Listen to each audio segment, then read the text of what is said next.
सर्वभूतनिवासोऽसि वासुदेव नमोऽस्तुते वासुदेव नमोऽस्तुते नमोऽस्तुते व्यासविशालबुद्धे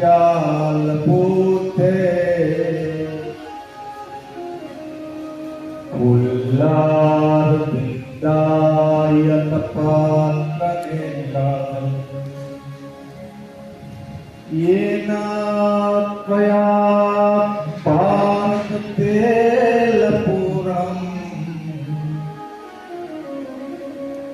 प्रज्वालितो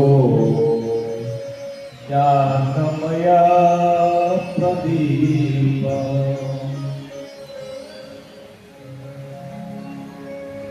यं प्रवदन्तमनुपेतमपेतकृत्यम् त्रैपायनो विहरकातरमानुभाव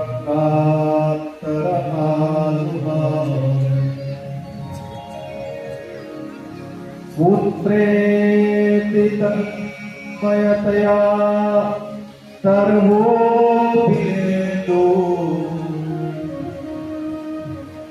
त्वं सर्वभूतहृदयमुनिर्मानतोऽस्मि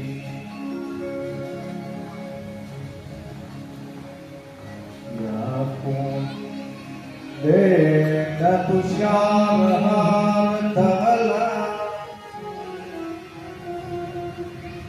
या शुभमस्तामृता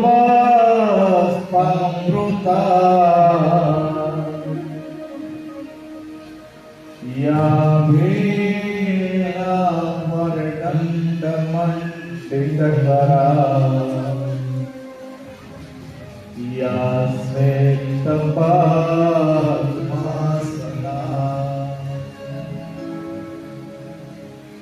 या ब्रह्माच्युतशङ्करं प्रभुभिः देवे सदा वन्दिता सा पातु सरस्वती भगवती निशेषदाढ्यापहा निशेषदाढ्यापहा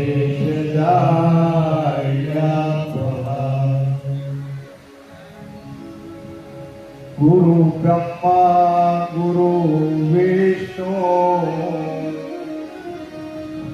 गुरुदेवो महेश्वरा गुरु साक्षात् परब्रह्मा तस्मै श्री गुरुवे नमः।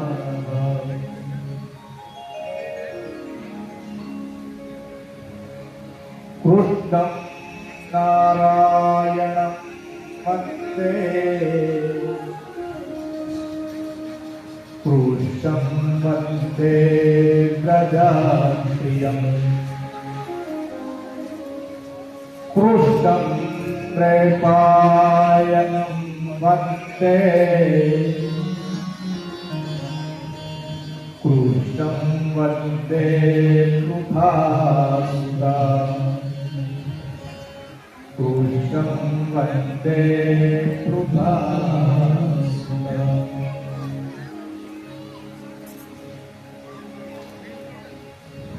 बोलो भागवत भगवान की जय। गणपति महाराज की जय। कृष्ण कन्या की जय। गुरुदेव पाद की जय। सनातन की जय। नव दुर्गा की जय। ओम नमः पार्वती पतये Har Har Mahadev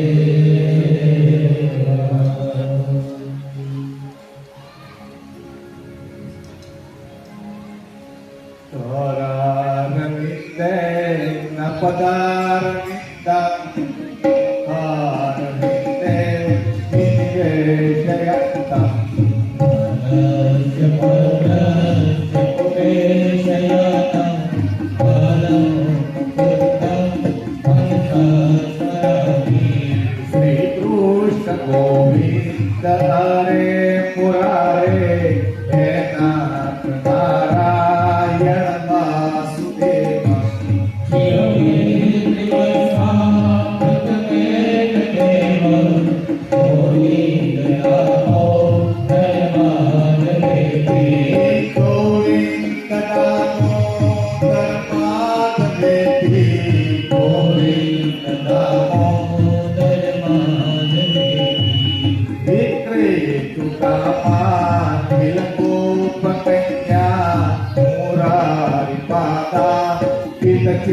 Tamruti Dayajitamo Havasajamota Govindanamo Dharmadhaneti Kuhe Ko Pavatu Kadampa Sarve Vidva Samavya Yogam Punyani Namani Bhajanti Nityam Govindanamo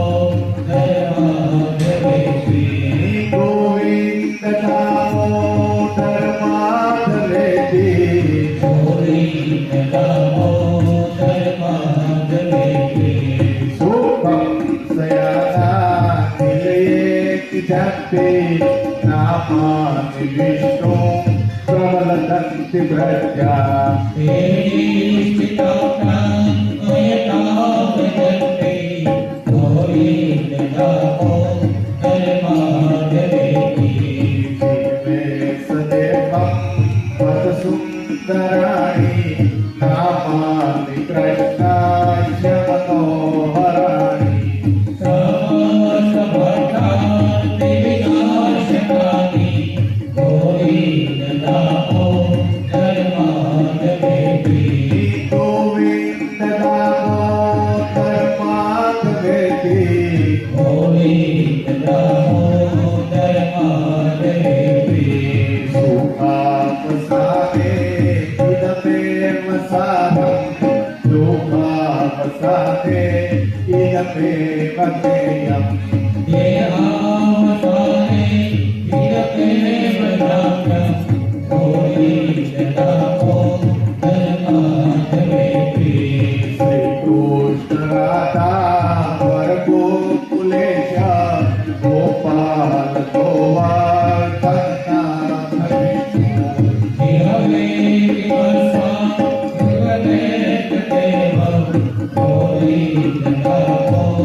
બોલો ભાગવત ભગવાનની જય દ્વારકાધીશની જય.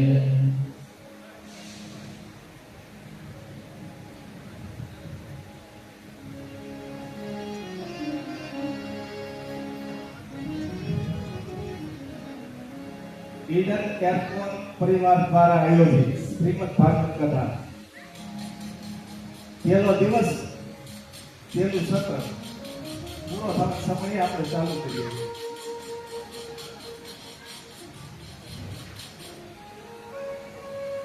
ભાગવત આપણે આને પધાર્યા આપણે જરા ગિરાજી માટે રાખીએ કે સાર્વજનિક ઉત્સવ છે, આખી સોસાયટીનો છે, કોઈનો પર્સનલ છે નહીં. કોઈ પણ જે પણ ઈચ્છા હોય એ તમે પૂરી કરી શકો એ આપણે હાથ છે ઉતારી કોઈ કરી નગર પોતે અહીંયા મંડપમાં પહોંચાડવાનો સમય 4:30 વાગ્યાનો હતો. કેટલા વાગ્યા? 4:30 વાગ્યા તો લેવાયેલો બધે.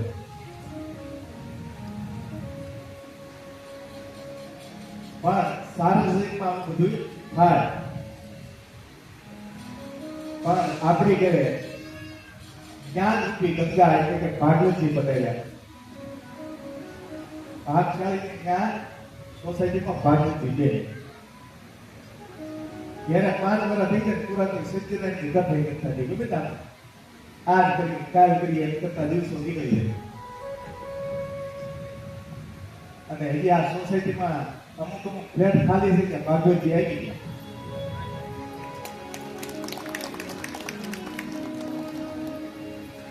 જિંદગીમાં સમય કયો સારો? આપણે બધા એમ કે ઘરમાં સુખ હોય, ફોર વ્હીલ હોય, સારું મકાન રહેવાનું હોય, ધંધા હારા હોય, એ મોટા મોટું સુખ નહીં. એ મોટા મોટું સુખ નથી. મોટા મોટું સુખ છે કે આપણા જેટલા દિવસ, જેટલી મિનિટ, જેટલી કલાક પરમાત્માનું સ્મરણ કરી શકીએ એ જિંદગીનો સારો સારો ટાઈમ. આ 7 દિવસ કોઈ એક દિવસનો યજ્ઞ કરે, કોઈ અડધા ટકનો કરે, કોઈ 2 દિવસનો કરે, કોઈ 3 દિવસનો કરે. આપણે 7 દિવસ યજ્ઞ કરવામાં આવે. પાછળ ભૂલી ગયું જ્ઞાન યજ્ઞ. 7 દિવસ આપણે યજ્ઞ કરવાનો, જ્ઞાનનો યજ્ઞ. જેવું ભગવાન બોલાવશે એવું હું બોલે એવું તમે સાંભળજો.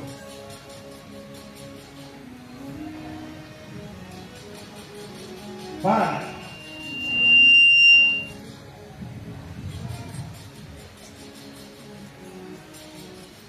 સોસાયટીમાં ભાગમાં આવ્યા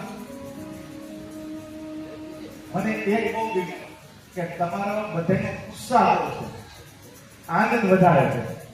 આ પહેલે દિવસે છે ને એટલી શિક્ષા છે એમાં પશુ સંસ્કૃતિમાં છે. 6 વાગે આપણે કથા વિરામ છે. જોવા ઘડિયાળમાં તો 5:45 થઈ જાય તો એ આપણે સત્ર ચાલુ કરીએ છીએ. તેમ છતાં તમે બધા અહીંયા હાજર છો. ઘણી રીતે કથા ક્યાં હોય ને 5:30 વાગે બે ટુકડે રીખાવા રાત ટાઈમ છો માર્કેટ જવાનું ટાઈમ થઈ ગયો. પછી દાદા એક વાર હોય ગાવા વાળા સારા સર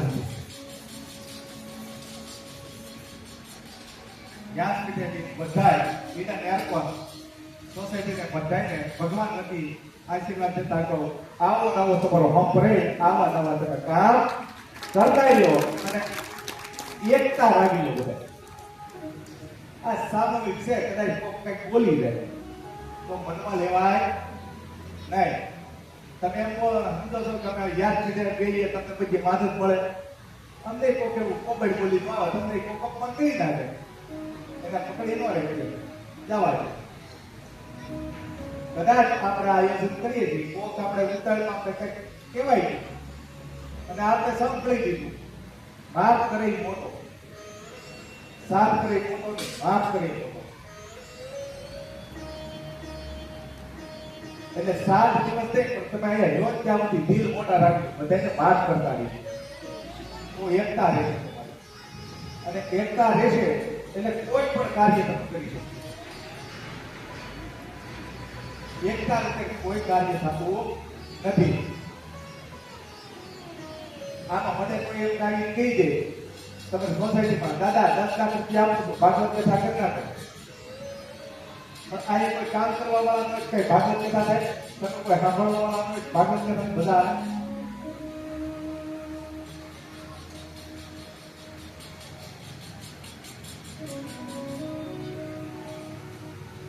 ભાગવતી આપણા એમાં 7 દિવસ, આ તમે 7 દિવસ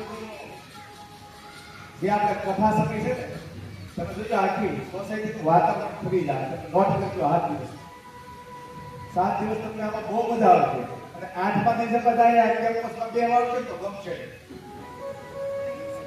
આ કોઈ અમે કથા કરી એવું નથી. આ લાલભાઈ આવ્યો હોય ને એટલે એ પ્રતાપ દેખાડે આપણને. ક્યાં લાલાજી વિરાજમાન થઈ ગયા.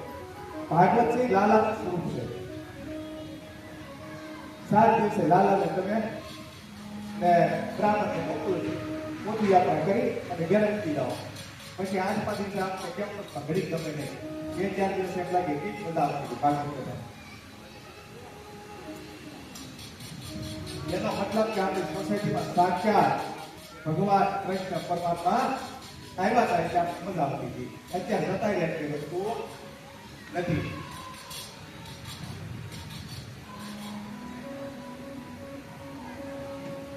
કથાની શરૂઆત કરતા પેલા ભગવાન શ્રી કૃષ્ણને નમસ્કાર યાદ કરીએ ત્યારે સચિદાનંદ રૂપાય વિશ્વોપત્યાદિહેતવે તાપત્રયા વિનાશાય શ્રી કૃષ્ણાય વયં નમઃ. ભગવાન શ્રી કૃષ્ણને વંદન કરતા યાદથી કે છે સચિત અને આનંદમય રૂપ એવા પરમાત્માને નમસ્કાર કરું છું. આ પરમાત્મા કેવા છે? તાપત્રય વિનાશાય, 3 પ્રકારના દુઃખને હરનારા છે. આપણે ઇત્યાદિ ભાષામાં કહીએ તો વ્યાધિને ઉપાધિ. આ 3 પ્રકારના જે દુઃખ છે એને પરમાત્મા હરે છે.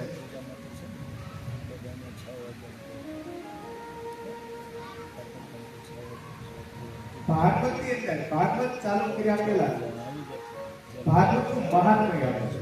યાદીએ ભાગવતનું મહાત્મ્ય કીધેલું છે. 6 અધ્યાયની અંદર ભાગવતનું મહાત્મ્ય છે.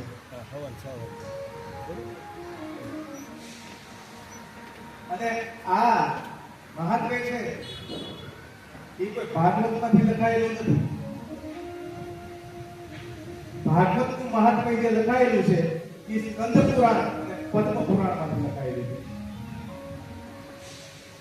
મારા વખાણ હું કરું એ યોગ્ય નથી, પણ મારા વખાણ તમે કરો, તમારા વખાણ હું કરું તો એ બરોબર છે. એટલે ભાગવતીના વખાણ ભાગવતે પોતે નથી કર્યા, પણ સ્કંદ પુરાણ અને પદ્મ પુરાણ કર્યા છે.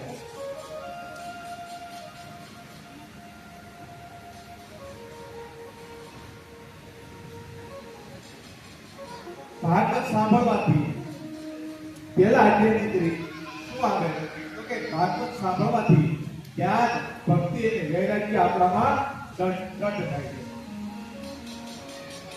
જ્ઞાન, ભક્તિ અને વૈરાગ્ય વગરની કોઈ કથા સાંભળવામાં કઈ મજા આવે નહીં. ઘણા એ વિચાર કરતા કે આ પેલો દિવસ છે ને આજ કે જવું નથી, વૈરાગ્ય કે તેથી વ્યાલે પછી જાવ કથામાં કૃષ્ણ જાવ પછી મજા આવે કેમ કે કૃષ્ણ લીલા આવે છે એટલે ત્યારથી જાવ આપણે. પણ આ બિલ્ડિંગ બનાવી 14 માળી આપણા કેમ્પસમાં 14 માળની બિલ્ડિંગ જયારે આપણે મકાન રાખવા આવ્યા હોય, ફ્લેટ રાખવા આવ્યા હોય તે અગાશી જોવા કોઈ નથી થતા આપણે કે અગાશી કેવી છે જોઈએ આપણે કોઈ, પણ શું જોઈએ? પાર્કિંગ કેવું છે, જગ્યા કેવી છે, બેઝમેન્ટ છે કે નહીં,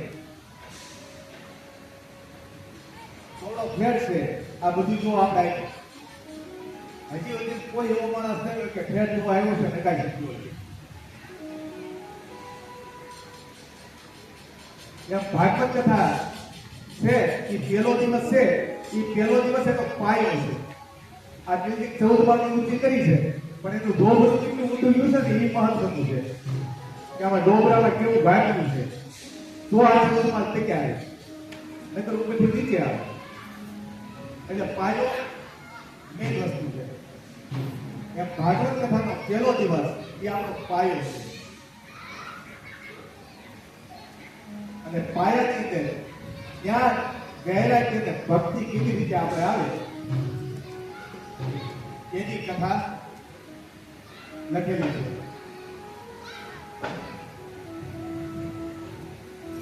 નારદજી એકવાર ફરતા ફરતા ભ્રમણ કરતા પૃથ્વી પર ભ્રમણ કરતા બદ્રિકાશ્રમમાં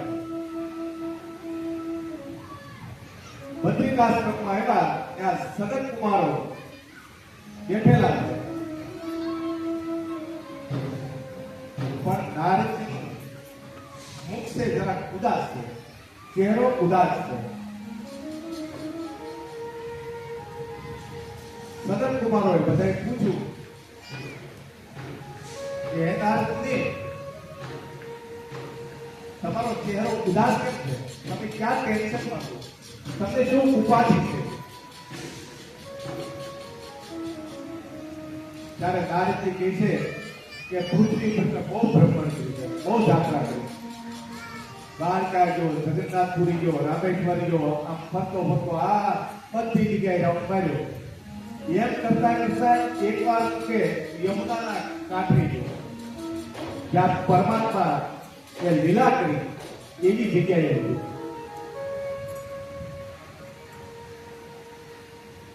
તો મેં ત્યાં એક નવીન વસ્તુ જોઈ છે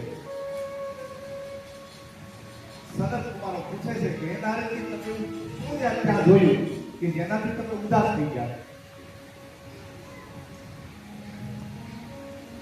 ત્યારે નારદજી કહે છે કે જમનાજીના કાંઠે ફરતો હતો ત્યાં એક જુવાન સ્ત્રી એક વૃદ્ધ પુરુષોને ખોળામાં માથા રાખી બેઠેલી જોઈ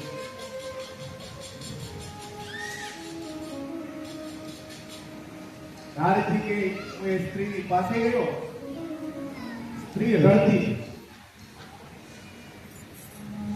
નારદજી આ સ્ત્રીને પૂછ્યું બેન તું કોણ છો અને આ તારા ખોળામાં વૃદ્ધ જે માણસો પડેલા છે એ કોણ છે ત્યારે એ સ્ત્રી કહે છે કે હે નારદજી મારું નામ ભક્તિ છે અને આ મારા ખોળામાં જે પુરુષો બે મૂકેલા છે એ બે મારા દીકરા છે એકનું નામ જ્ઞાન છે અને એકનું નામ વૈરાગ્ય છે કાળ કરકે આ બે વૃદ્ધ થઈ ગયા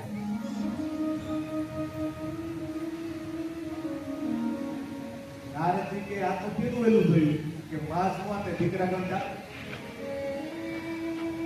દીકરા જુવાન માં ગંડા હોય એવું જોયું આપણે ઘણું પણ માં જુવાન ને દીકરા ગંડા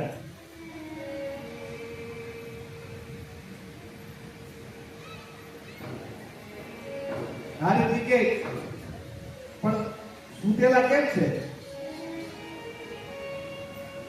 ભક્તિ દેવી કહે છે કે હું આને જગાડવાની કોશિશ કરું છું પણ જાગતા નથી કે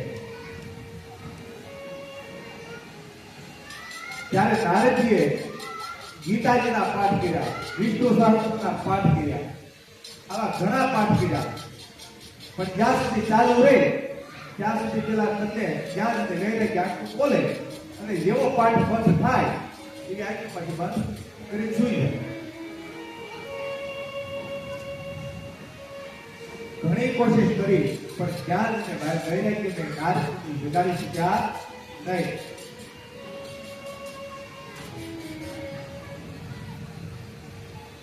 એટલે નારદજી ભક્તિ માતા નારદજીને કહે છે ગમે એવી રીતે કરી મારા દીકરાઓને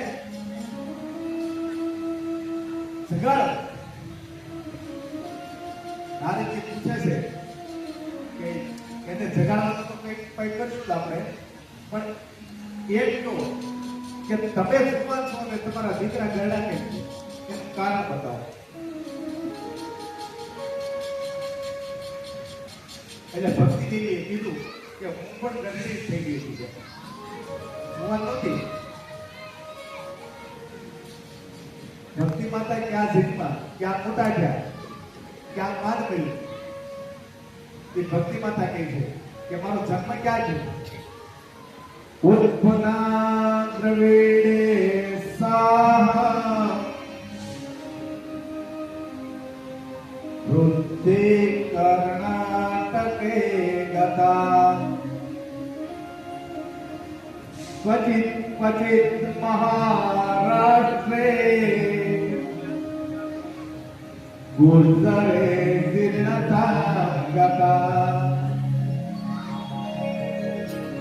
ભક્તિ દેવી કહે છે કે મારો જન્મ દ્રવિડ દેશમાં છે, હું મોટી કર્ણાટકમાં થઈ, મહારાષ્ટ્રમાં ગઈ આપણે ક્યાંક ક્યાંક માન મળ્યું અને ગુજરાતમાં ગઈ કે દોઢી દીધી. ગુર્જરે જીર્ણતા ગતા, ગુર્જર દેશમાં આવી કે હું ગરડી થઈ ગઈ. પણ ફરતી ફરતી પાછી આવી યમુનાજીના કિનારે આવી, જ્યાં પરમાત્મા પ્રગટ થયા છે, પરમાત્માની લીલાવાળી જગ્યાએ આવી અને યમુનાજીમાં સ્નાન કર્યું એટલે મને મારું રૂપ પાછું મળ્યું. વૃંદાવન પુનઃ પ્રાપ્યા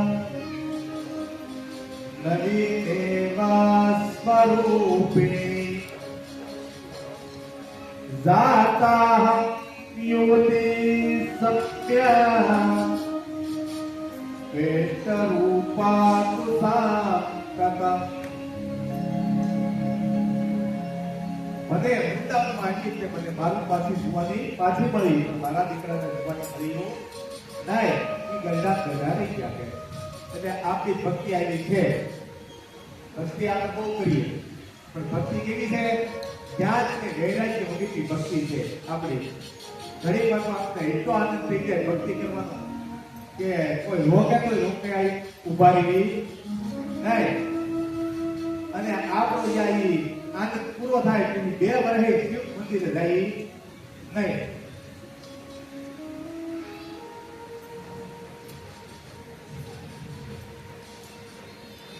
ભગવાને સમય દીધો તો સમયનો ઉપયોગ ભગવાને આપણે 24 કલાક દીધી છે. 24 કલાકમાંથી 16 કલાક આપણે જે પ્રવૃત્તિ તમે કરો, 24 ને 7 કલાક મૂકો એટલી થાય 23 કલાક થાય. પાછળની જે 1 કલાક બચી એ પરમાત્માને આપણે ઉપર આવ્યા ત્યારે કોલ લઈ દેવા છે કે હું નીચે જાય એટલે તારા ભજન સિવાય કરે કાંઈ બીજું કરે નહીં. પણ આયા પછી કે તું જ્યાં તું આવ્યો.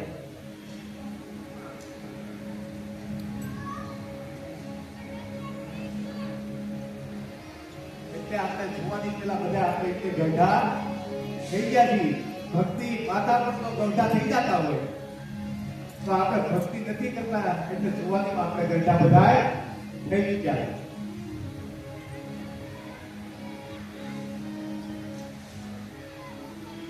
નારદજી ભક્તિ માતાને કહે છે કે બેન તું ચિંતા ન કર, આરતી ભલે તારા દીકરા જાગતા નથી, પણ તારા દીકરાને જગાડવા માટે હું જાઉં છું અને આનો ઉપાય મળશે એટલે હું પાછો આવી જઈશ અને તારા દીકરાને જગાડી દઈશ. નારદજી સતત કુમારોને એવી વાત કરી કે ભક્તિ માતાને ભક્તિ દેવીને મેં આવું વચન તો આપ્યું છે, પણ આનો ઉપાય કઈ મળતો નથી કે ક્યાં રીતે વેઢે કે જુવાન કરવા કે એની ઉડાડવી કે. સતત કુમારો કહે છે કે નારદજી ટેન્શન ન લો, ઉપાધિ ન કરો, જ્યાં રીતે વેઢે કે ઊંઘ પૂરી થઈ ગઈ છે એ પણ જુવાન થશે, પણ એની માટે ભાગવત કથા સાંભળે તો.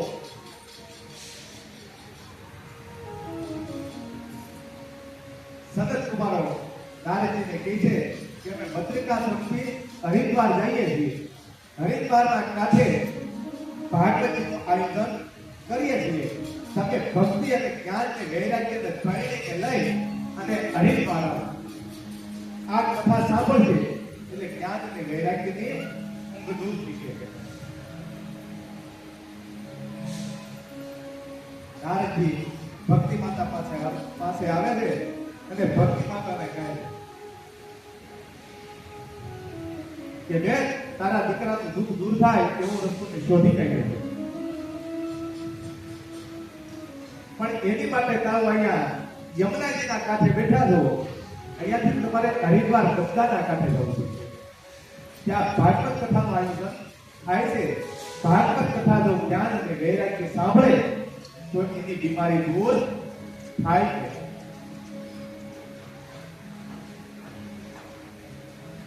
હવે ક્યાં જમનાજી, ક્યાં ગંગાજી, એમાં પાછા આ ગરઢા થઈ ગયેલા દીકરાઓ છે, છે પણ માં જુવાન છે. ભક્તિ દીદીએ બે દીકરાઓને ખંભે મૂક્યા અને તેડી અને હરિદ્વાર જ્યાં સનત કુમારો કથા કરવા બેઠા છે ત્યાં આવે છે.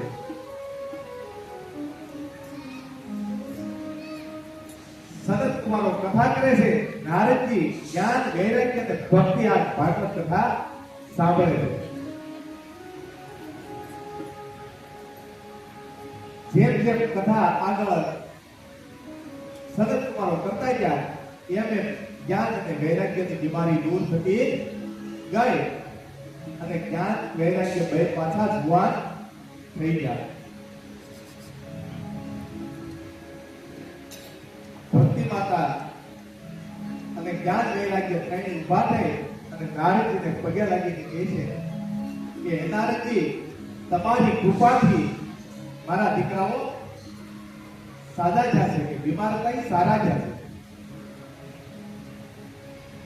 હવે તમે બતાવો મારે ક્યાં રહેવું છે.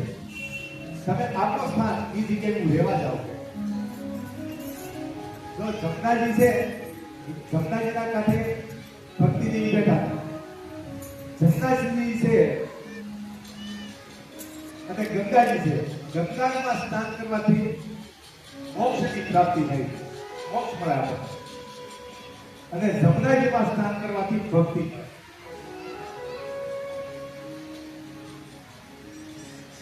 એટલે ભક્તિ માતા નારદજીને કહે છે કે હે નારદજી, મારે રહેવું ક્યાં?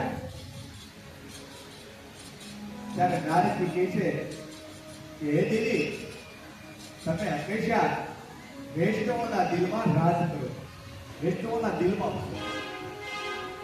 એટલે વૈષ્ણવ એટલે કોણ ખબર છે? એવું નથી કે લાલાની પૂજા કરતા એ વૈષ્ણવ કહેવાય. રામ શ્યામ ઘનશ્યામ કોઈ પણ પૂજા કરતા હોય, પ્રભુનું સ્મરણ કરતા હોય, એ બધા વૈષ્ણવ છે. શિવજીની પૂજા કરતા હોય છે, શિવજીની પૂજા કરતો એ ભગવાન વૈષ્ણવ ગણવામાં આવે છે. નારદજીએ કીધું કે તમે વૈષ્ણવોના દિલમાં વસો. ત્યાંથી ભક્તિ દેવી નારદજીને પ્રણામ કરી જ્ઞાન વૈરાગ્ય સહિત વૈષ્ણવોના દિલમાં વાસ કરવા માટે ભક્તિ મહારાણી પધાર્યા છે. કથા સાંભળવાથી જ્ઞાન અને વૈરાગ્યની બીમારી દૂર થઈ. ભાગવત કથા સાંભળવાથી જ્ઞાન અને વૈરાગ્યની બીમારી દૂર. ભગવતીને શરણે જાતા પાપી પાવન થાય છે. ભગવતીને શરણે જાતા પાપી પાવન થાય છે. આજ આગવના એ દાન ભક્તો સાંભળો આવે. આજે આગમના જે કાળ ભક્તો સાંભળો આવે. શ્રીમદ ભાગવતનો રસપાન ભક્તો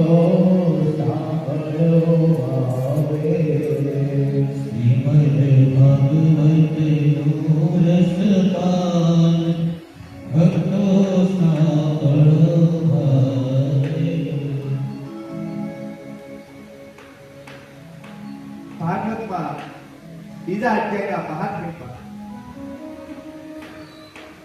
સનત કુમારો કહે છે કે એવું નથી કે જ્ઞાન અને વૈરાગ્યથી ખાલી બીમારી દૂર થાય. આ ભાગવત સાંભળવાથી ફાયદો થાય. આ પેલા લખી ભાગવતમાં ખબર હતી કળયુગના માણસો કોઈ ફાયદા વગર કોઈ કામ કરશે નહીં. પેલા નફો જોડે કે આ કામ કરવાથી નફો કેટલો છે, એટલે આગળ મહાત્મા લખાણા કે આ કરવો તો આ તમને મળશે. સનત કુમારો કહે છે કે એટલું નહીં કે જ્ઞાન અને વૈરાગ્યની બીમારી દૂર છે. ભાગવત સાંભળવાથી ગમે એવું મહાપાપી દુરાચારી માણસ હોય તો પણ મુક્તિને પામી છે. ગમે એવું પાપ કદાચ થયું છે બ્રહ્મહત્યા કરી સવારમાં હેમંતભાઈ સાંભળે ને 4 પાપ મોટા મોટા છે. પેલું બ્રહ્મહત્યા કરવી, બીજું સુરાપાન કરવું, ત્રીજું સુવર્ણની ચોરી કરવી અને ચોથું વ્યભિચાર કરવું. આ 4 મોટા મોટા દુનિયાના પાપ.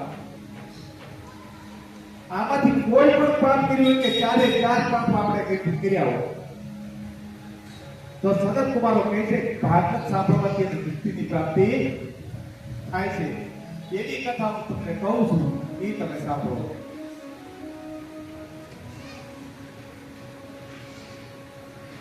તુંગભદ્રા તટે પૂર્વા ઉત્તપત્તમ મોત્તમમ યત્ર વર્ણસ્વધર્મેણ સંજા સત્કર્મતત્પરા.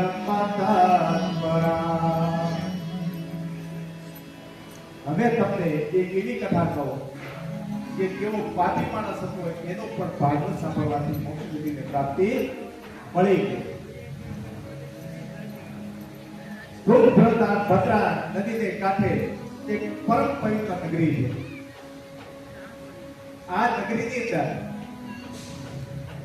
એક પવિત્ર બ્રાહ્મણ રહે છે. આખો દિવસ પૂજા પાઠ કરીને રાખે તો પ્રભુનું સ્મરણ કરે અને દિવસો પસાર કરે છે. આ બ્રાહ્મણનું નામ શું છે? આત્મદેવા પૂર્વો તસ્મે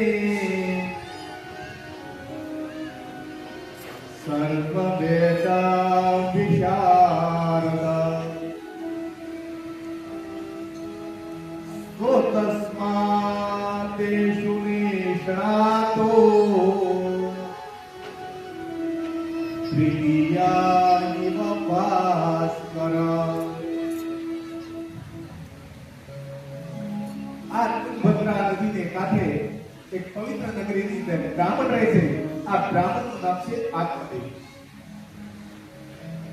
આત્મદેવ કેવા છે? પરમ પવિત્ર બ્રાહ્મણ છે. ઘેરે પૈસાની કોઈ તાણ નથી, સુખ સંપત્તિ બહુ છે, પ્રભુનું સ્મરણ કરે છે અને વિદ્વાનતા છે. કોઈ સામાન્ય બ્રાહ્મણ નથી. એના મોઢા પર તેજ એટલું છે કે આ સૂર્યનારાયણ બપોર 12 વાગે આપણે મોઢામાં જોઈએ છે, જેટલું સૂર્યનારાયણમાં તેજ છે એટલું જ આત્મદેવના મોઢામાં તેજ છે. પણ ભગવાન આપણને બધું આપે, પણ એક વસ્તુ કોઈ પણ એક ઓછી આપે. ઓછી આપવાનું કારણ એ છે કે ભગવાનના લિફ્ટમાં આપણે જઈએ એવું નક્કી છે. ઓછી આપે તો પૂરી આપે તો લિફ્ટમાં બાકાત થઈ ગયા. આપણે લિસ્ટ બનાવીએ ને લગન હોય દીકરા દીકરી લિસ્ટ બનાવીએ, કોને કંકોત્રી લેવી છે એ પ્રમાણે લિસ્ટ પ્રમાણે આપણે કંકોત્રી મોકલીએ. પણ જેનું લિસ્ટમાં નામ ન હોય એ કંકોત્રી ન જાય. એમ જો આપણે કોઈ પણ એક વાતનું દુઃખ હોય તો માનવાનું કે આપણે ભગવાનની આપણી ઉપર કૃપા છે. એમ આત્મદેવની પાસે ધ્યાન બહુ છે, ધન બહુ છે, પણ પેટે સત્તા નથી. આ એક વાત આત્મદેવને દુઃખ છે.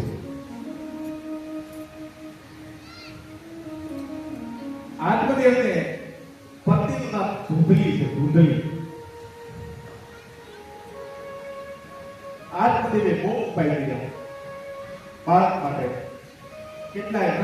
કેટલા ઉપવાસ કર્યા, કેટલા અનુષ્ઠાન કર્યા, પણ ઘેરે સંતાન થયું નહીં. ઘેરે સંતાન થયું નહીં એટલે ઈ દુઃખમાં આત્મદેવ રોજ દુઃખી થાય છે કે મારી ઘરે કોઈ સંતાન નથી.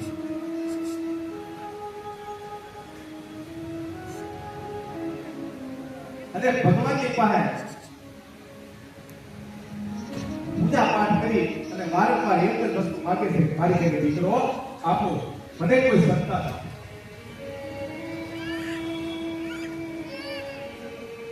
પણ યાદ રાખજો, આપણા કિસ્મતમાં જે વસ્તુ નથી એ ભગવાન પાસે માગશો ત્યારે ભગવાન આપશે નહીં.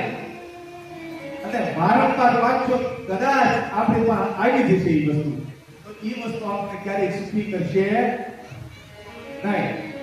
એ દુઃખ જ આપશે. આત્મદેવને દીકરો નથી, વારંવાર ભગવાનની પાસે પુત્રની માગણી કરે છે. ભગવાનના હિસાબ ચોખા છે. આપણે એમ કહીએ ને કે મહાદેવ બહુ ભોળા, કૃષ્ણ બહુ ભોળા, પણ કર્મની બાબતમાં કોઈ દેવ ભોળા નથી. જેવું આપણે ખેતરમાં વાવ્યું હોય એ જ ઉગે.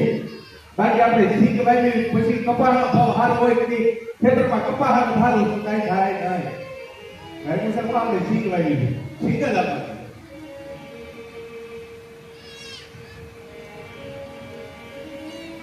એટલે ભગવાન આપણું બધું સારું મોડું કર્મ બધું યાદ રાખે છે.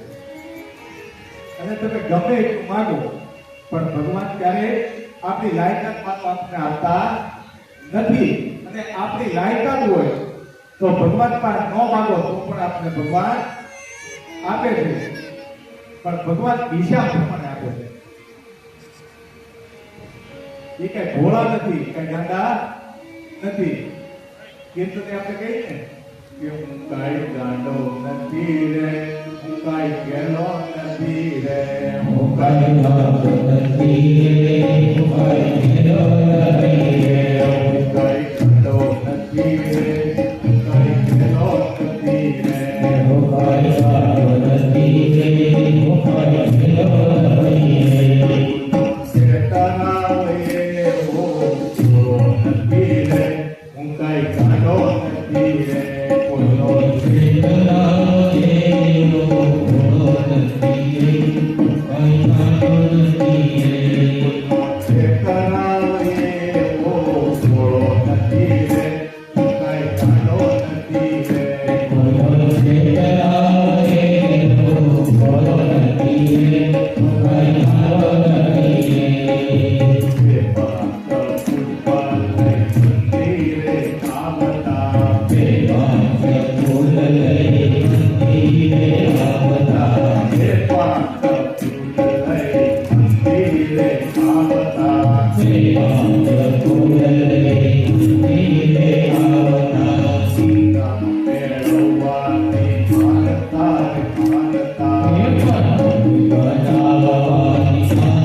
Hey,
ભગવાનની પાસે જઈને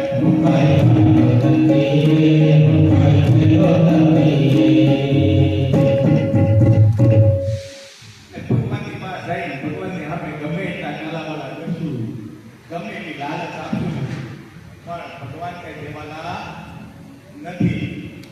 હે ભગવાન, મારા દીકરાનું ઘર બંધાઈ જાય, સત્યનારાયણની કથા કરે પેલા કરવાની. આપણે એકબીજાનો રિશ્વત પીડા લેવા, આપણે ભગવાનની લીધા લેવા. ભગવાનની પૂજા કરતા નથી તો ભગવાન આપણે દીકરા યોગ્ય રીતે યાદ કે વળગાડી દે. પણ આપણે ભગવાનની રીતે કથા લઈ છે, ચલો તો કથા કરીએ.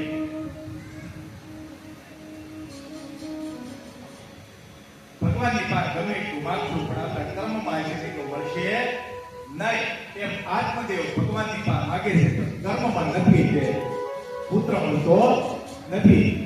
એની ઘેરેની પત્ની ધૂંધલી પણ બહુ ત્રાસ આપે છે, આત્મદેવને ગમતું નથી. પતિ પત્ની એને ગાડીના બે ભીલ જેવા છે, બે ભીલ હરખાવે તો ગાડી હરખી હાલે, પણ એકમાં સાયકલ હતું ને એકમાં રિક્ષાનું નામ હતો સોસાયટી બહાર નીકળે. એમ જો હરખા લેવલમાં ચડી જાય તો વાંધો નહીં, ઊંધા લેવલમાં ચડ્યા તો પછી ડેન્જર આપણે ઉભું રહેવાનું રહે. ધૂંધલી છે એ આત્મદેવથી હાવ અલગ જ પડે. આત્મદેવને બાળક જોવે છે ધૂંધલી નથી. હવે પતિ નો જોતું, પતિને જોતું હોય તો એ બાળક આવવાનું છે. અંતે રોજ કકળાટ થાય છે. આ કકળાટથી આત્મદેવ કંટાળી ગયો. હવે કે દીકરાનું દુઃખ સહન થતું નથી, આ બધું છોડીને જંગલમાં જતો રહ્યો અને તપ કરવું કે મારા જીવનને કાંઈ ચૂકાઈ દઉં, તપમાં બેસી જાઉં. પણ જે ઘરમાં હાથ ન લઈ ગયો હોય, લેવા દીધું હોય, એ બાબા થાય તે બાબામાં કઈ ઉકાળે નહીં. ઘરને કંટાળી મૂકી અને આપણે પાડીએ, જો આપણે ઘરનો સાચી શકતા હોય તો ભગવા સાચવા એ બહુ અઘરી વસ્તુ છે. આમાં તો સમય આવે, નાસ્તાનેથી આવીએ, કામેથી આવીએ, રસોઈ તૈયાર, સીધા પેટમાં ખાવા, ખાઈ પી એસી ચાલુ કરી ના ઉતા બેઠ છે. ભગવા કહે કે આ ફેસિલિટી મળતી નથી. ઘણા કંટાળી કંટાળી આજે તો ભાવ બની ગયો, હવે તું રૂમ નથી તો ભાવ બની એમાં તારું કામ નથી બાબા. રૂમમાં તો આપણે ખાલી 4 જણાનું ટેન્શન છે, પણ ભગવા કહીએ કે આખા જગત તૈયાર, જગતનું ટેન્શન આપ્યું. બે દોસ્તર હતા, બે દોસ્તરને રાજા ભરતની વાખ્યાન હોય અને રાજા ભરતનું આખ્યાન એને ભજવો. આ બે દોસ્તરો જોવાઈ ગયા અને ભવાઈ આવે એવું ભજવું કે આ બે હવા સુધી જોતા ને ત્યાં ઈ ને ભેગાઈ ગયો કે હવે ઘેરે ન દબાઈ ગયો. આપણે અહીંથી જુનાગઢ પકડવા કે જુનાગઢ જઈએ, પણ કે તમને ખબર છે કે બીજો હોય ને, બીજો આવી જાય બીજો કઈ કે તને ખબર છે ભરતની પેલી દીક્ષા કોની પાસે લીધી? પીગલા પાસે. આપણી પીગલા ઘેરે છે, હાલો આપણે ત્યાંથી કેવી શરૂઆત કરી. આવ્યા ભાઈ શ્રીકુંડ વિકુંડ સાણી હાથમાં સુખ્યા લઈ ઘેરે અને પોતાની પત્ની કે દીક્ષા દે મૈયા પીગલા. અરે મન થાવ છોકરા નાના છે ત્યાં એને ફી ભરી ગઈ છે, એ બધી શું ઘેરે કે હવે ભેટ લાગી ગયો કે મારે કઈ આ ઉપાધિમાં પડવું નથી, અમને ભિક્ષા આપો મૈયા એટલે અમે જુનાગઢ બાજુ જઈએ. બહુ સમજાવે એના કુટુંબને ભેગું કર્યું, કુટુંબે સમજાવ્યા, પણ આ પાછા મળવા તૈયાર નહીં. ગામના સરપંચે વાત કરી, હા એકના બે નો થયા. એ સરપંચે કીધું કાંઈ નહીં, પુત્ર વચ્ચે નામો ભિક્ષા અને કરો જૂનાગઢના રસ્તે રવાના કરી. આજે ભિક્ષા અને રવાના થઈ ગયા. પોરબંદર ને એમ રખડતા રખડતા જૂનાગઢ આવ્યા. શિવરાત્રીના મેળામાં શિવરાત્રીનો મેળો પૂરો થયો કે ત્યાંથી પાછા અમદાવાદ બાજુ છે કે અમદાવાદ બાજુ જઈ ટ્રેનમાં બેઠા હતા. ટ્રેનમાં ઉપરી સીટ આવે ભુવન. આ બે ગેલા ચડી અને ઉપરના પાટિયા બે ખાલી હતા કે બે પાટિયા એક કુઈ ગયો અને નીચે કોટકો ખાલી જતો પણ કે આપણે ઉપર હોઈ એટલે આપણે ઉઠાડે નહીં, આરામ થાય. બે એક પાટિયા લઈ ગયા. ચાલતા જૂનાગઢથી ટ્રેન આવી રાજકોટ. રાજકોટ આવી તો રાજકોટથી એક સુખી ફેમિલી આ ફેમિલી જણાના ડબ્બામાં ગઈ. બે જણા પોતે, એક દીકરી અને એક દીકરો, આમાં 4 જણા છે. અને પેલા જે પાટિયા પર ઉતરેલા છે આ ફેમિલી નીચે બેઠી. ગાડી થોડી આગળ આવી સુરેન્દ્રનગર આ રોડ પર ચાલી ગઈ. સુરેન્દ્રનગર આવ્યો એટલે છોકરાએ કીધું કે પપ્પા મારે આ ખાવું છે, મને લઈ ગયો નહીં. તો પપ્પાએ પૈસામાંથી વાત કાઢી વડાપાવ લઈ દીધી. છોકરીએ કીધું પપ્પા ક્વોલિટી કેવી છે, પાછા પૈસા કાઢી ક્વોલિટી લઈ દીધી. આજે ઉપર જો બેઠા બેઠા હતો ગિરફતાર આવ્યું એક રોવન ચાલુ કરી ઉપર બેઠા બેઠા. બીજા શીખવેલા કેમ રહો ચલો રડતા રડતા કહી છે કે મને મારો મોકો યાદ આવ્યો. આ એનો બાપ એને ક્વોલિટી લાવી દે છે, ક્વોલિટી ખવડાવે છે એટલે મને મારો મોકો યાદ આવ્યો. ત્યાં ઓલા જ્યાં પૂછતો તો એ વાત રોવા માંડ્યો. તે ઓલા પૂછ્યું રડતા રડતા તને હું છું કે મને મુન્ના મમ્મી યાદ આવ્યા. કે તો હવે શું કરીએ કે આ બધું હેઠા ઉતારો અને તે આજુ કટોરા નીકળ્યા લીંબડો બની નાખે. બોલો કે આપણે ગામમાં બધા પૂજા લાવ્યા હતા તેથી ઊંઘ્યા છે. હવે ગામમાં જાવ તો ભૂંડા કેવા લાગશે? બીજો કે દિવસે નો તો રાતે ગામમાં આવી ગયા 5:30 6 વાગે આવી ગયા દિવસ થતા. પણ ગામના સીમાડે બેઠા, ગામથી આગળ 2 કિલોમીટર કોઈ જોવે નહીં. રાતના 12 વાગ્યા ગામડાનો તો ખોપો પડી જાય.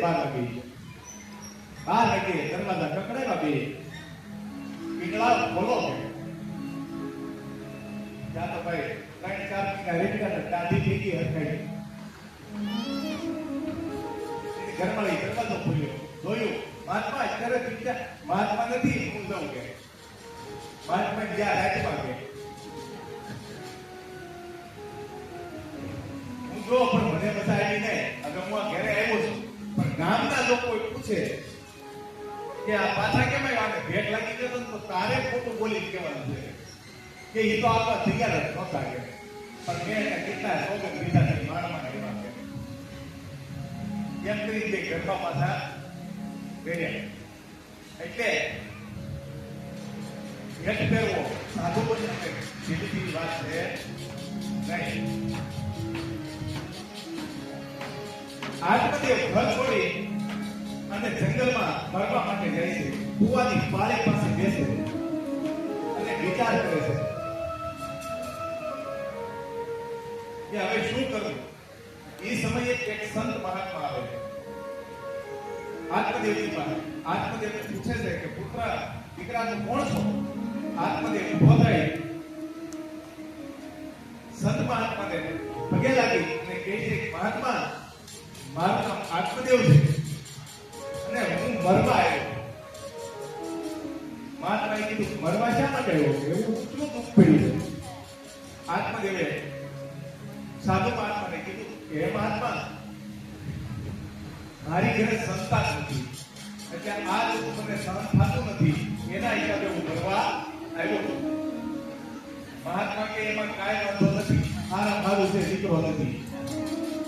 ભગવાને તને પૂજા કરવાનો ભક્તિ કરવાનો ટાઈમ આપ્યો છે. હવે બાકીના દિવસોથી પસાર કરી દે. પણ ગમે દુઃખી હોય દુઃખી આપણી પાસે આવે એટલે કે આપણે સાચો રસ્તો દેખાડતા હોય પણ દુઃખ હોય કે માને નહીં. આત્મદેવ કહે છે નહીં મહાત્મા મને ગમે એમ થાય મને એક દીકરો આપો જે ભગવાન નો કરી શકે જે કોઈ દેવ નો કરી શકે એ સંત કરી શકે. તમે મને મળ્યા છો તો મને મારા દુઃખનું નિવારણ કરો. મહાત્માને આત્મદેવ ઉપર દયા. આત્મદેવને મહાત્માએ એક ફળ આપ્યું. ફળ આપી મહાત્માએ કીધું કે આ તારી પત્નીને તું ખવડાવી દેજે તારી એને કીધું. ફળ લઈ આત્મદેવ ઘરે આવે છે. ઘરે આવી પોતાની પત્નીને વાત કરે છે કે હું મરવાની તૈયારી કરતો હતો ત્યારે મહાત્મા મળ્યા. મહાત્માએ મને ફળ આપ્યું. આ ફળ તો થાય કે આપણી ઘરે સંતાન થશે. આ વાત સાંભળી કે ધૂંધલીને ગમી નહીં. ધૂંધલીને મા બનવું નથી. ધૂંધલી કે શું કરું તો ધૂંધલીની બેનપણી છે એ ધૂંધલીને કહે છે કે તારે માનો બનવું તો કઈ નહીં પણ તેમ છતાં તારે ઘેર દીકરો થાય તો. ધૂંધલી પૂછે છે કેવી રીતે ત્યારે એની બેનપણી કહે છે કે મારા મહિના છે મારી ઘેરે જે દીકરો આવે બાળકને હું તને આપી દે એના બદલામાં મારે ઘરે ખાવા ખીચડી નથી. તારી પાસે ધન બહુ તું મને ધન આપ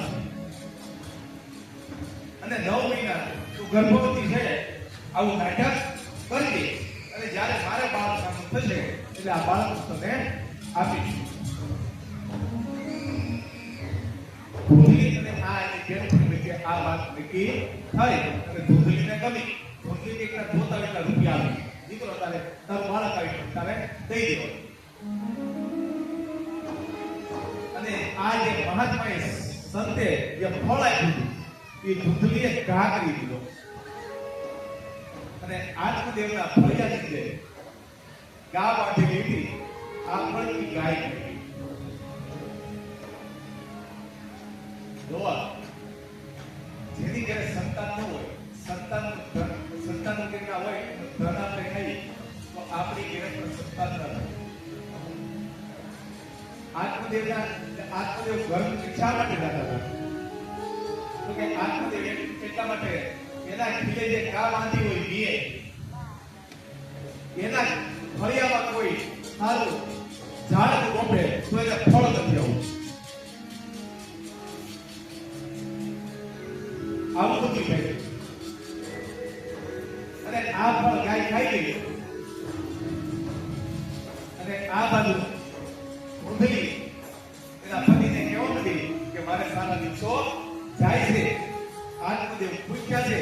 દિવસો ઉપર દિવસો પસાર થવા લાગ્યા અને 9 મહિના પૂરાઈ ગયા અને 10મે મહિને ધૂંધલીની બેનપણીએ દીકરાને જન્મ આપ્યો અને આ બાજુ ગાયે પણ ખાધું હતું એટલે ગાયે પણ એક બાળકને જન્મ 10 મહિને.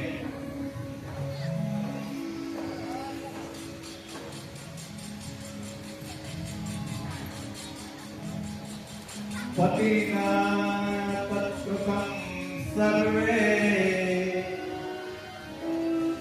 પુત્ર રક્ષણ હેતવે પુત્રસ્યાદંતુકારીતે નામ માત્રા પ્રતિષ્ઠિતા.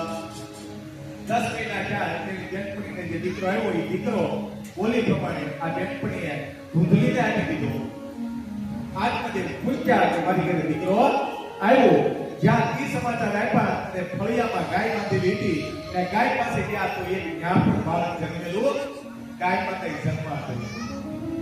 આત્મદેવ પૂછ્યા છે કે નહોતું સંતાન થઈ મારીમાં એક પણ નહોતું અત્યારે બબ્બે દીકરા આવ્યા.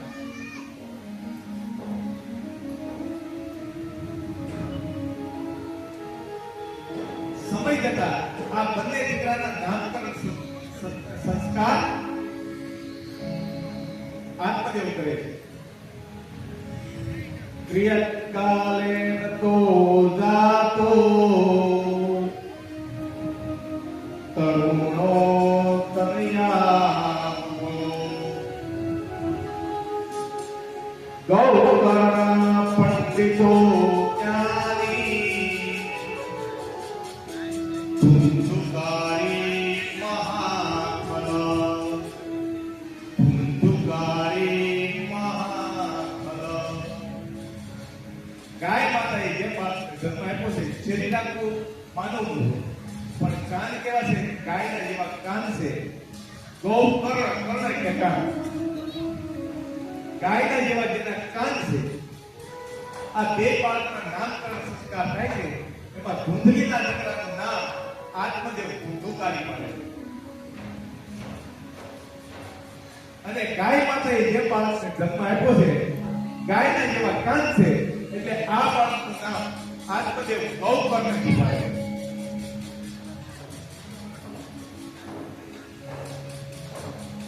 પણ સમય જતા બાળકો મોટા થવા લાગ્યા પણ બેમાં આડા કાડાનો બે બાળકોમાં ફેર છે. આ ગાય માતાએ જન્મ આપ્યો છે ગૌકર્ણજીને એટલે મહાજ્ઞાની પંડિત છે. બ્રાહ્મણ જેવા છે, વિદ્વાન છે. પણ આ બધા બેનપણી નો છે અને કપટથી લાવ્યા છે. આ દીકરો કેવો છો કે મહાકપટી અને દુરાચારી છે. દિવસે દિવસે ધુંધુકારી મહા પાપી થવા લાગ્યો.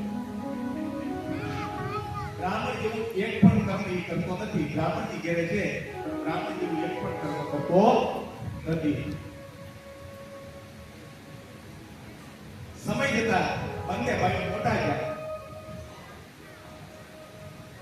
તો ધુંધુકારીને કેવી લત લાગી. તેના વિદ્યા કુસંગેના પિત્રમ પિતમ પુનાસિતમ એકદા પિતરો તાડ્ય પાત્રાણિ સ્વયમારક. મોટો છો એટલે કેવો છો તો કે ગણિકાનો સંગ કરવા વાળો, દારૂ પીવા વાળો છે, જુગાર રમનારો છે, આવો મહાપાપી.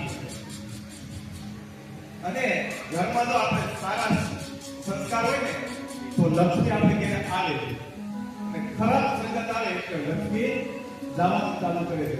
આપણે કોઈની ઘરે જાઓ અને કોઈનું ઘર કોઈ બેનમાં થોડું બોલવું હોય, સાફ સફાઈ કરવાની આળા હોય અને જેવું તેવું ભેલું આપણે મૂકી એની ઘેરે તો એ ગોબરી બહુ છે. એના ઘેરે પાણી પીવું ગમે નહીં. પણ સારું રાખતા હોય તો ત્યાં લક્ષ્મીજીને આવવાની ઈચ્છા થાય કે આનું ઘર સારું છે, આની ઘેરે હું જાઉં અને રહેવાની મજા આવતી. એમ આ દારૂ મદીના પાન કરવા લાગ્યો છે, ભૂગા રમવા લાગ્યો છે એટલે ઘરમાં જે કઈ લક્ષ્મી હતી બહુ લક્ષ્મી તો બહુ હતી પણ સંસ્કાર થોડા હલકાયા એટલે લક્ષ્મી ધીમે ધીમે જવા લાગી.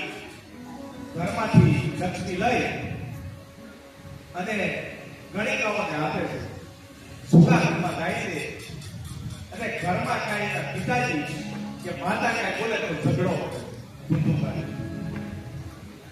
અને ત્યારે ગૌકર્ણજીને આત્મદેવને ખબર પડી કે આ મહાત્મા કહેતા હતા બરોબર હતું કે તારે દીકરો નથી, સારું છે.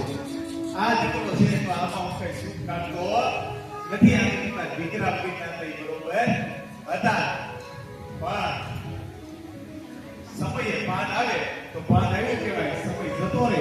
સમય કોઈનો ઉભો રહ્યો નથી અને ઉભો રહેવાનો પણ નથી. સમય જતો રહ્યો પછી આત્મદેવને જ્ઞાન આવ્યું. દાડે દિવસે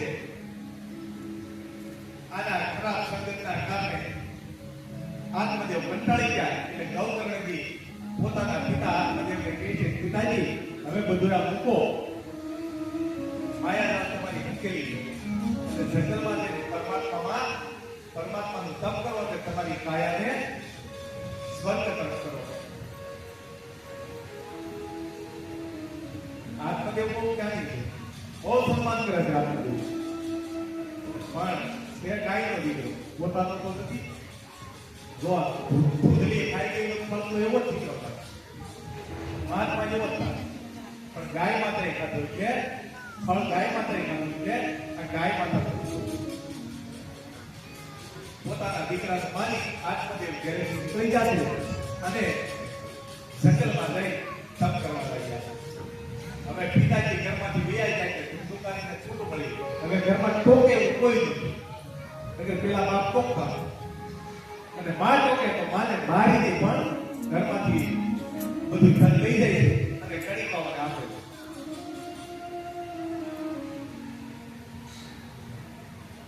એક વાર તો ભૂતલીએ ના પાડી તો ભૂતલીને ભોકે ધોકે પાડી પોતાની માને, અને આ બાર ખાધો એટલે ભૂતલીને પૂછ્યું કે મેં મારા પતિ આરે કપટ કરી, આ એના પાપનું મને ફળ મળ્યું.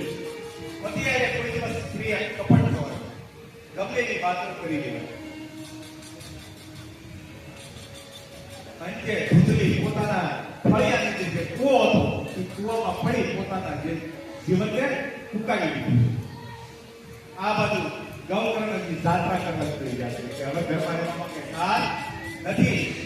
ગૌકર્ણની જાત્રા કરવા લઈ ગયા, આત્મદેવ તપ કરવા માટે લઈ ગયા. ભૂતલી મરણ પામી એટલે ધુંધુકારી એટલો પડી. હવે તો ધુંધુકારીને કોઈ રોકે નહીં, કોઈ ટોકે નહીં, જે મનમાં આવે કરવા લાગ્યું. એમ કરતા કરતા ઘરમાં જેટલું ધન હતું એ બધું પૂરું થઈ ગયું.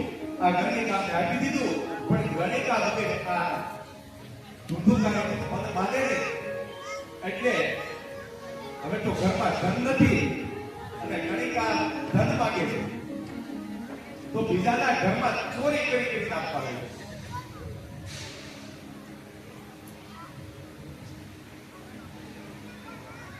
ચોરી કરીને આપે છે. એમ કરતા કરતા એકવાર એના મિત્રોની સાથે ધુંધુકારી સૌરાષ્ટ્રમાં આવ્યો છે. સૌરાષ્ટ્રમાં એક રાજાના ખજાનામાં ચોરી કરી અને પાછો પોતાના ઘર તરફ આવ્યો છે. ઘણું ધન ચોર્યું છે રાજા અને ગણિકાઓને આપે છે. 5 ગણિકા ધુંધુકારી પાસે છે. આ 5 ગણિકા કોણ છે તમને ખબર છે? બધાની પાસે 5 ગણિકા છે. જો આ 5 ગણિકામાંથી આપણે નીકળી જઈએ તો પરમાત્માની સામે આપણે ઉભા રહી જઈએ. એવું નથી આપણે સ્ત્રી છીએ કે આપણે હવે કોઈ ગણિકા એવી નથી. શબ્દ, સ્પર્શ, મન, ધન આ બધું ગણિકાઓ છે. આમાં આપણું મન બધું લોપાય છે.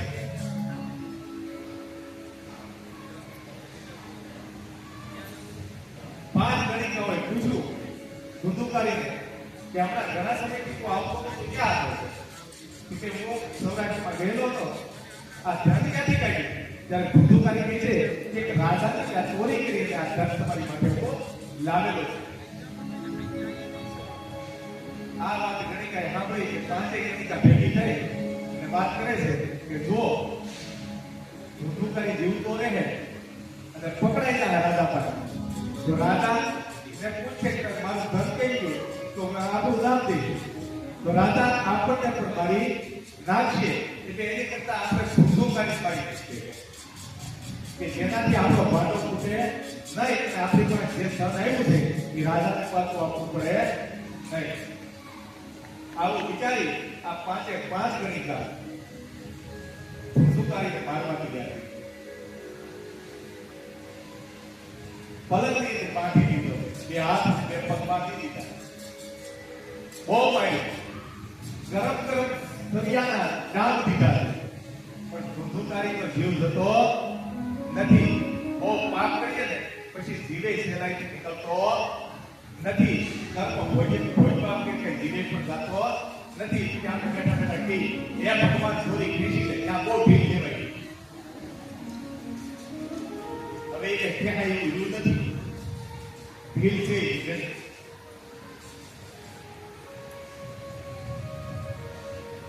અંતે ગણિકાઓ વિચાર વિચાર કરે છે કે આના મોઢામાં મોઢું ખોલી અને અંગારા નાખીએ, દેદમાં નાખીએ એટલે મરી જાય. ધુંધુકારીનું બે સ્ત્રી પકડીને મોઢું ખોલે છે, એની જે ધગધગતા અંગારા મોઢામાં ધુંધુકારી નાખે. તડપતા તડપતા ધુંધુકારીનો દેવ નીકળી જાય છે. ધુંધુકારી મરણ પામે. આ બાજુ ગૌકર્ણજી તીર્થાટન કરતા કરતા પોતાના ગામમાં પાછા આવે. ઘરને ખોલે છે પણ ઘરમાં ખૂબ નથી. ગૌકર્ણજી રાજ્ય સુતા છે ત્યારે એક ભયાનક પ્રેત ગૌકર્ણજી પાસે આવે છે. બોલવું છે ઘણું પણ બોલી શકતો નથી. આપણે ગૌકર્ણજીએ જોયું કે આ કોણ પ્રેત કોણ છે, પણ ગૌકર્ણજી કોણ હતા? મહાપંડિત હતા. હાથમાં પાણી લીધું, મંત્ર બોલી પ્રેતની પાણી નાખ્યું, ત્યાં પ્રેતને વાસ આવી. વાસ આવી એટલે તરત બોલ્યો, પ્રેત બોલ્યું કે હું તારો ભાઈ ધુંધુકારી છું, મારા કર્મના હિસાબે હું પ્રેત યોનીમાં ગયો છું, મારો ભાઈ ધુંધાત્મી છે.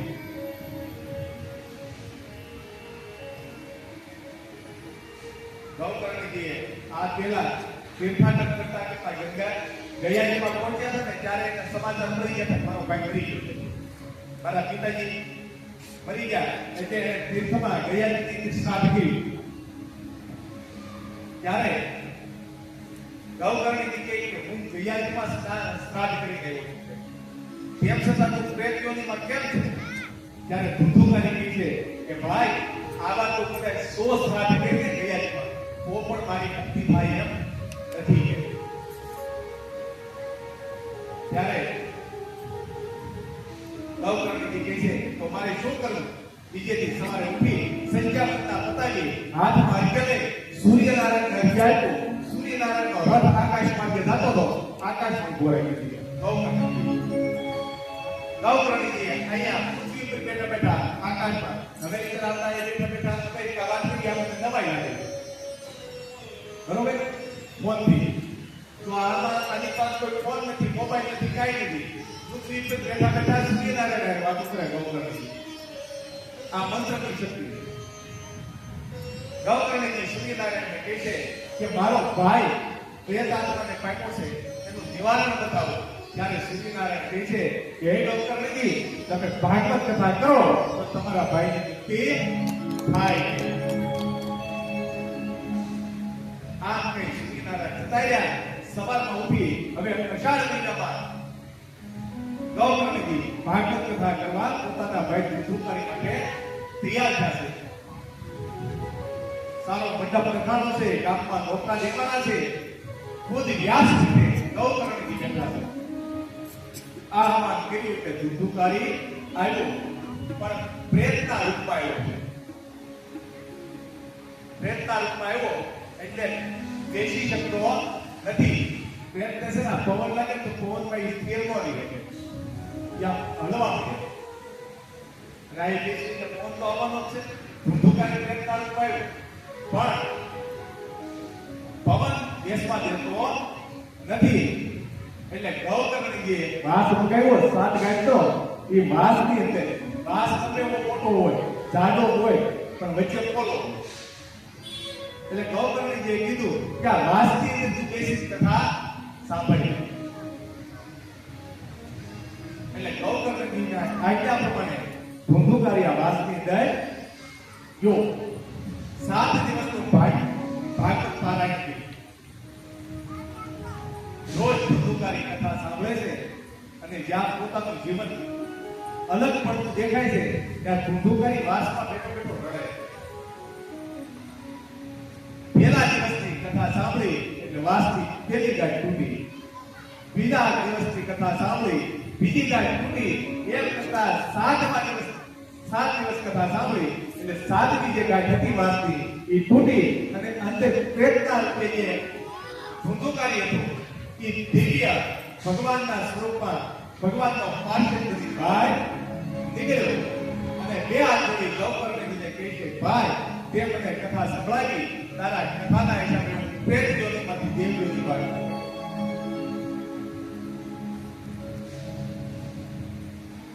ધુંધુકારી પ્રણામ કરી અને સ્વર્ગમાં જાય છે.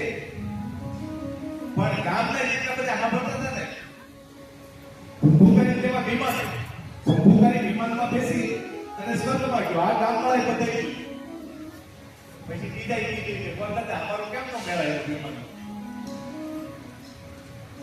પણ ગૌ આ ધુંધુકારીએ જેવી કથા સાંભળી એવી ગામનાએ કોઈ સાંભળી નહોતી.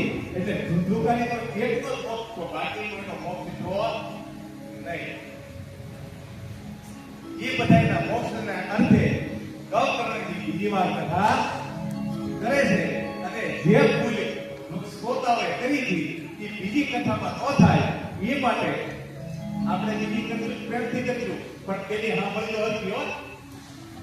હા પછી એમ નહીં કહેતા દાદાએ કીધું ને બીજી કથા ધ્યાન રાખજો. ભગવાન કરાવે તો કરશું, પણ અત્યારે મળ્યું છે એ જીવવું. કાલે શું થવાનું આપણને કઈ ખબર નથી.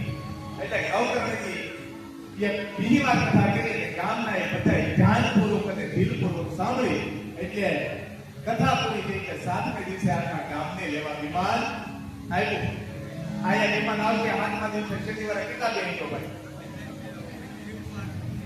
જવાનું છે નહીં. જો ભાઈ કેન્સર અને હું નથી જવાનો, મારે અધિકરી મારો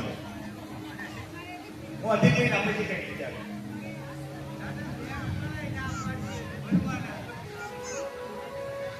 એટલે ગૌકર્ણજીએ આવી રીતે કથા કરી અને ગામના બધા મોક્ષ દીપીને પ્રાપ્ત થયા.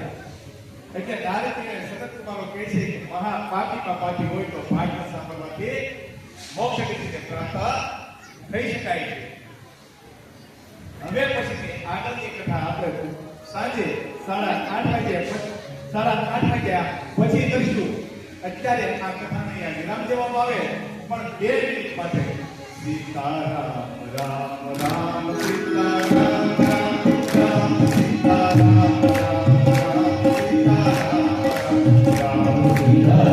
રામ રામ સીતારામ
અને રોજ જેની પૂજા હોય એને સાંજે 7 વાગે 11:30 વાગે 2 આરતી કરવાની. અને જે પૂજામાં આપે એને સાંજે પ્રસાદી વેચવાની.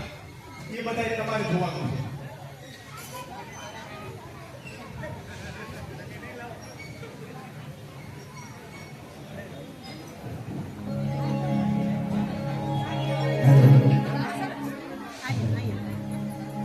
કથાંગીરી આપ સૌ આયોજકો તરીકે જાહેર કરતા આપ સૌ કથાના જે કંઈ પ્રસંગો જ્યારે ઉજવવાના થશે ત્યારે અગાઉથી એની જાહેરાત કરવામાં આવશે.